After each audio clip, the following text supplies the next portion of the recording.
नमस्कार, मी सुमित शंकर सावंत आणि तुम्ही पाहताय TV9 मराठी। या बातमीपत्रामध्ये आपण संपूर्ण राज्यभरातल्या 36 जिल्ह्यातल्या महत्त्वाच्या 50 बातम्यांचा वेगवान आढावा घेऊयात। धाराशिवच्या परंड्यामधील सीना कोळगाव धरण 100% भरलंय। सीना नदीकाठच्या नागरिकांना प्रशासनातर्फे सतर्कतेचा इशारा।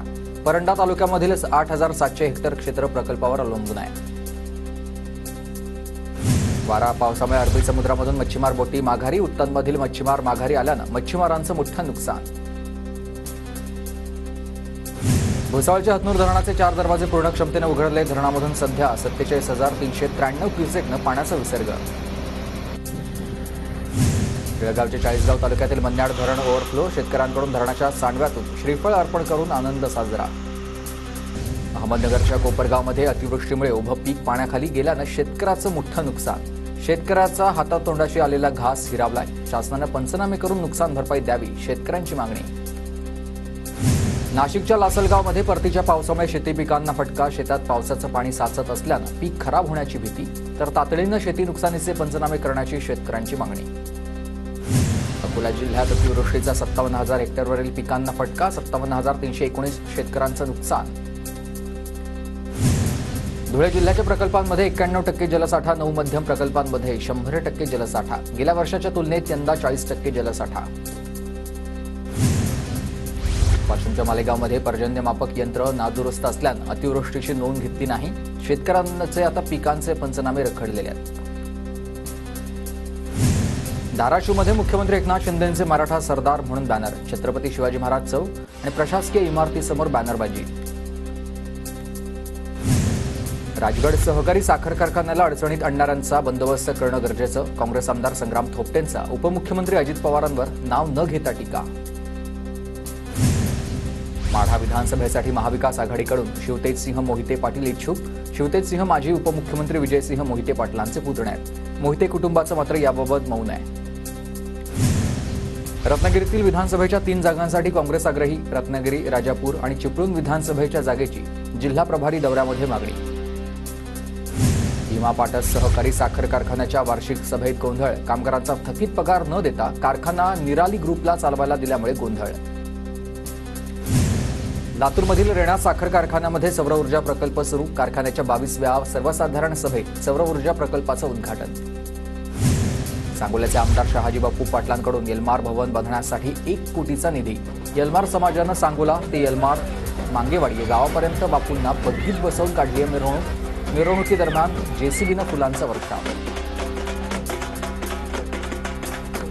हरिभाऊ बागडेंच्या हस्ते नॅचरल शुगरच्या लाभांशाचं वाटप करण्यात आलं। धाराशिवच्या कळंब तालुक्यामधील रांजणीत कार्यक्रम संपन्न। सोलापूर विमानतळाचं उद्या उद्घाटन होणार असल्याची माहिती। आमदार सुभाष देशमुख आणि विजयकुमार देशमुखांसह पदाधिकाऱ्यांची पाहणी। आमदार सत्यजित तांबेंच्या नेतृत्वात 5000 युवकांचं शिवनेरी किल्ल्यावर श्रमदान। तरुणांनी शिवरायांच्या विचारांचे ब्रँड अँबॅसेडर होऊन काम करावं, आमदार सत्यजित तांबे यांची प्रतिक्रिया।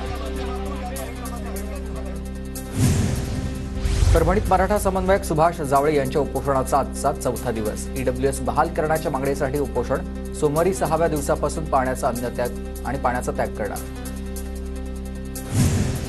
कोल्हापूरच्या इचलकरंजीत मनसे कामगार सेनेच्या वतीनं सहाय्यक कामगार आयुक्त कार्यालयावर धडक मोर्चा। दिवाळीसाठी प्रत्येक बांधकाम कामगाराला 10,000चा बोनस देण्याची मागणी। उमेद अभियानासाठी स्वतंत्र विभाग तयार करा मागणीसाठी महिला कर्मचाऱ्यांचा बुलढाणा जिल्हाधिकारी कार्यालयावर मोर्चा।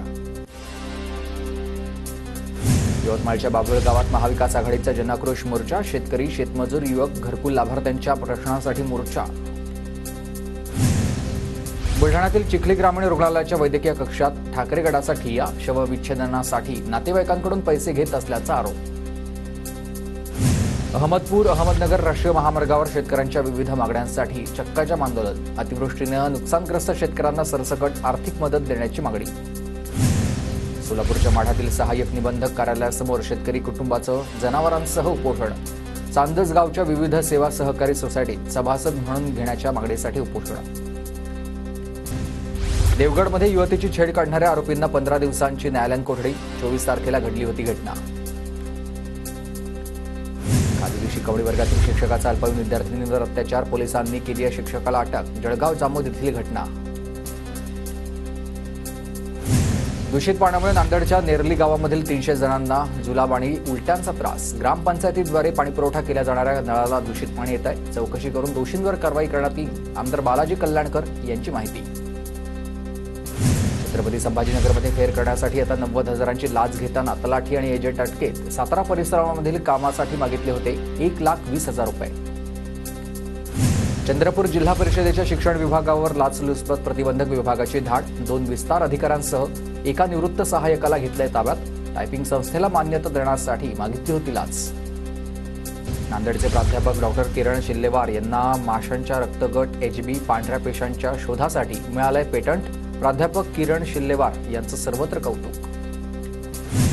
सातारातील कास पठारावर रंगीबेरंगी फुलांसोबत पर्यटकांना रानगव्यांचं दर्शन. कास पठारावर पर्यटकांची मोठी गर्दी. ऊसगळतीत हंगामामध्ये उसाला 4,000 रुपये प्रति पहिली उचल मिळावी. बळीराजा शेतकरी संघटनेची मागणी. नाशिकच्या येवल्यामधील आडगाव अंदरसूल या रस्त्याची दुरावस्था. खड्ड्यांमुळे शेतकऱ्यांसह विद्यार्थ्यांचे हाल. गोंदियाच्या सूर्यटोला परिसरात खोदून ठेवल्यानं नागरिकांना मोठ्या प्रमाणात त्रास. कंत्राटदारानं मागील 7 महिन्यांपासून रस्ता खोदून ठेवलाय. अनेकदा नगर परिषदेकडे तक्रार करून सुद्धा प्रशासन गप्प आहे.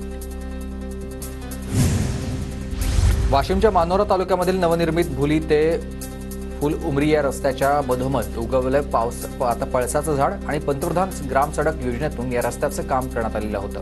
निकृष्ट कामाची होती चौकशीची मागणी. वाशिमच्या मालेगाव तालुक्यामधील बोराळा जहांगीर ते खंडाळा शिंदे हा रस्ता चिखलानं माखलाय.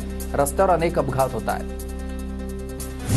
रायगडच्या पेणमधील मूर्तीशाळांमध्ये देवीच्या साजशृंगाराची लगबग. मूर्तीचं काम अंतिम टप्प्यात. पुण्याच्या मावळमध्ये भाद्रपदी बैलपोळ्याची शेतकऱ्यांमध्ये लगबग. बैलपोळा सणाची जोरदार तयारी. मातीच्या बैलांना रंग देण्याचं काम सुरू.